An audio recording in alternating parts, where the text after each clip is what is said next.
조갑제 TV 시청자 여러분 안녕하십니까. 2020년 9월 13일입니다. 오전 11시입니다. 저는 지난 8월 15일 광화문 집회를 전술적 성공, 전략적 실패라고 규정합니다. 전술적 성공이란 말은 그날 비가 오는데도 불구하고 울분에 찬 애국 시민들이 광화문 광장을 꽉 메웠습니다. 그리고 평화적 시위를 했습니다. 이런 점에서는 전술적 성공이었습니다. 그러나 전략적 실패는 뭐냐? 이 정권이 함정을 파고 기다리는데 거기에 스스로 빠지고 말았습니다.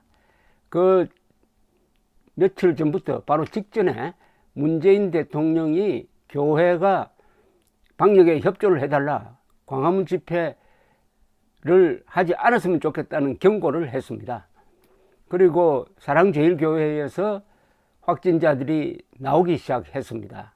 누가 봐도 집회를 하면은 이 광화문 집회의 방역 실패의 책임을 모면하기 위해서 재확산의 주범이라고 전가할 것이 분명했습니다. 눈에 보였습니다.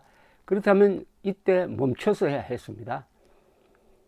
바로 함정에 빠지고 말았습니다. 그래서 문재인 정권은 자신들이 사회적 거리두기를 좁히는 정책을 통해서 임시 휴일도 정하고 그리고 여행도 권장하고 해서 재확산의 원인을 제공했다는 사실을 싹 감추고 광화문 집회에 뒤집어 씌웠습니다. 이것은 다 거짓말이죠, 물론.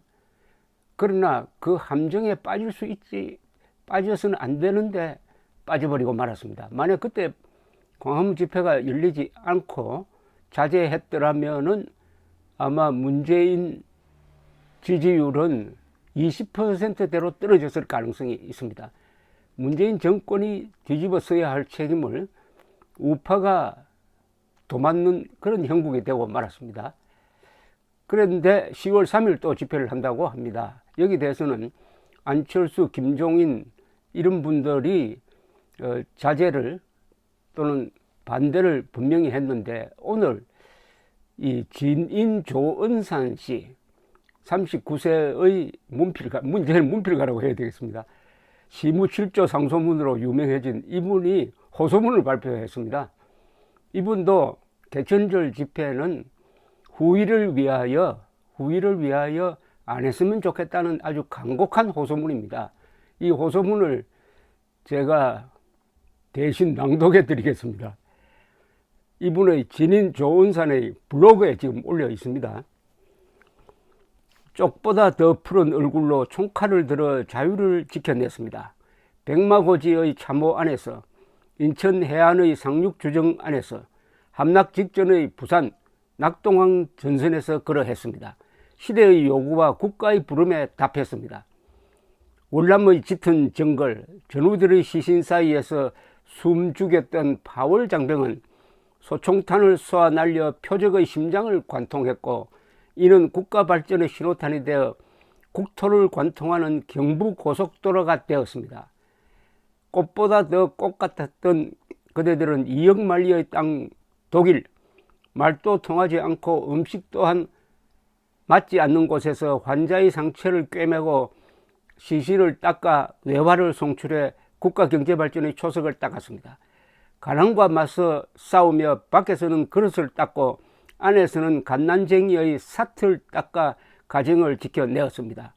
밖에서는 기어다니며 상사의 비위를 맞춰 생계를 이었고 안에서는 주저앉아 소주를 마시며 울분을 사겼습니다. 그리하여 역사의 한 시점에 그대들은 당당한 주역이 되어 살아왔습니다. 진인 조은산이 나의 아버지에게, 나의 어머니에게, 나의 형제 자매들에게 감히 여쭙고자 합니다. 언제 가난이 좌와 우를, 진보와 보수를 가려 찾았으며 국가적 재난이 또는 전 세계적 경제 위기가 찾아왔음에 어디에 좌와 우가 따로 있었고 그 어디에 진보와 보수가 따로 있었습니까? 적진을 내 집같이 누비고 사지에서 삶을 이어냈으니 이미 그대들은 살아 숨쉬는 귀신과 같을진데, 육신은 자택에서 가족과 함께하고 영혼은 광화문에서 동지들과 함께 하는 것이 뭐가 그리 어렵겠습니까? 모자란 제가 알기로는 나라를 위하는 것이 충이고 국민을 위한 것도 충이나 국민의 안위를 걱정하는 것은 인이요. 어질린자입니다. 나와 다른 생각을 가졌다 하더라도 고난 앞에서는 손을 내밀어 도우니 이것은 의이며 정의할 때 어자입니다. 의로울 어자. 나의 숨결이 타인의 코 끝에 멈출 수 있는 것은 예의고 확산을 빌미로 정치적 공세를 당하지 않으면 지혜로울 지자입니다. 지와 같을 것인데 전염병 확산 방지라는 대의 명분 앞에 충과 더불어 이들 또한 얻지 못할 이유가 어디 있겠습니까? 또한 개구리가 뛰어오르기 전 한껏 몸을 움츠리듯 후일 분연이 일어날 그날을 위해 지금 잠시 힘을 아껴두는 것이 어찌 현명치 못한 처사라 하겠습니까? 아내와 혼사를 치르기 전 어느 가을날 저는 오른손을 내어 아내의 왼손을 잡았고 노란 낙엽으로 덮인 광화문 돌담길 위를 함께 걸었습니다. 맞잡은 두 손은 따스했고 매우 정겨웠습니다. 이것이 저의 아름다움입니다. 대중을 이끌어 쇄신을 외치는 위대함이고 생명 존중과 국민 통합의 가치 아래 대중을 잠시 머물게 함은 위대함을 넘어서는 아름다움입니다. 저의 사사로운 아름다움을 어찌 그대들의 아름다움에 비할 수 있겠습니까마는 그날 가을의 향기 아래 고즈넉했던 저의 광화문은 비어있기에 아름다웠고 적막했기에 소중했습니다. 그렇기에 같은 가을 개천절의 광화문은 잠시 내려놓아야 하기에 비로소 아름다울 것이며 가족과 함께 하기에 더욱 소중할 것입니다. 사람의 생명만큼 귀한 것이 어디 있겠습니까? 살아야 말도 하는 법, 저 또한 지금 이 순간 눈을 뜨고 살아있음에 감사합니다. 부디 그 뜻을 잠시 거두어 주소서. 오랫동안 전전긍긍하며 그를 아꼈으나 시국이 급박한 듯하여 그를 써 올리니 이러한 저의 바람이 가엾게 전해지기를 바랍니다. 2020년 9월 진인 조은산이 용기 내어 올립니다. 아주 수필인데 아름다운 수필이네요. 구구절절이 명문장인데 가슴에 새길 만한 귀절이 있습니다. 이런 거 아니겠습니까? 대중을 이끌어 쇄신을 외치면 위대함이고 생명 존중과 국민 통합의 기치 아래 대중을 잠시 머물게 하면 위대함을 넘어서는 아름다움입니다. 그러니까 애국을 부르짖고 행동하는 사람은 참 위대하지만은 또한 보다 더 넓게 보고 생명 존중, 국민 통합이라는 더 큰 목적, 대의 명분을 위해서 잠시 투쟁을 포기하는 게 아닙니다. 잠시 투쟁을 보류하고 광화문을 텅 비게 만드는 것도 아름답지 않느냐. 위대함을 넘어서는 아름다움이다. 이분의 머리에는 위대한 것보다는 아름다움이 더 상위 가치에 있는 듯합니다. 아주 근사한 겁니다. 이분의 말을 통해서 제가 느끼는 게 이 애국운동하는 사람들이 멋지고 당당하고 해서 미학을 가져야 됩니다. 인간이라는 궁극적으로 가치관의 동물입니다. 뭐가 좋으냐, 뭐가 나쁘냐를 결정할 때 있어서 중요한 것 하나가 누가 멋지게 보이느냐, 누가 추하게 보이느냐입니다.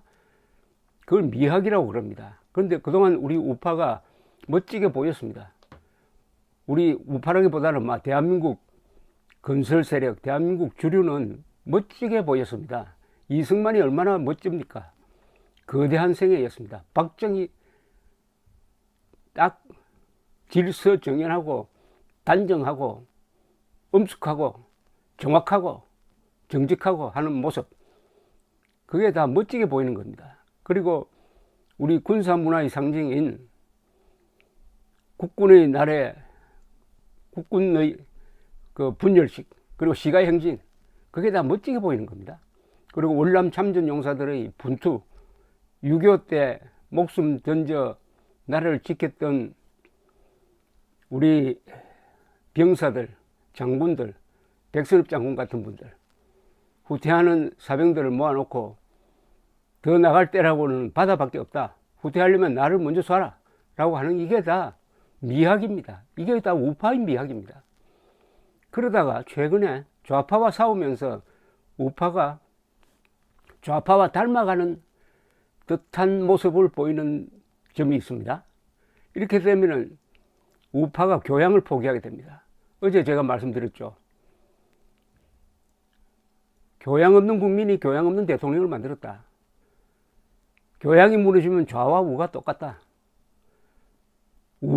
대한민국 세력이 어떻게 멋지게 보일 것이냐, 이걸 고민해야 됩니다. 어떻게 멋지게 보일 것이냐, 이렇게 행동하는 것을 중도에 있는 사람, 왼쪽에 있는 사람들이 과연 승복하겠느냐, 오히려 더 멀리 하는 것 아니냐. 우리끼리 뭉쳐서 외치고 하는 데서 그쳐버리면은 점점 고립돼 버리죠. 외연을 확장하기 위해서는 행동하는 애국 시민들이 멋지게 보여야 합니다. 행동하는 애국의 미학을 다시 찾아야 합니다. 애국의 미학. 그런 점에서 신인 조은산 씨의 이야기, 투쟁하는 것은 위대하며 너그러운 마음으로 멈추는 것은 아름다움이다 하는 이 말이, 울림이 큽니다. 저도 개천절 집회는 멈춰야 한다는 사람입니다. 감사합니다.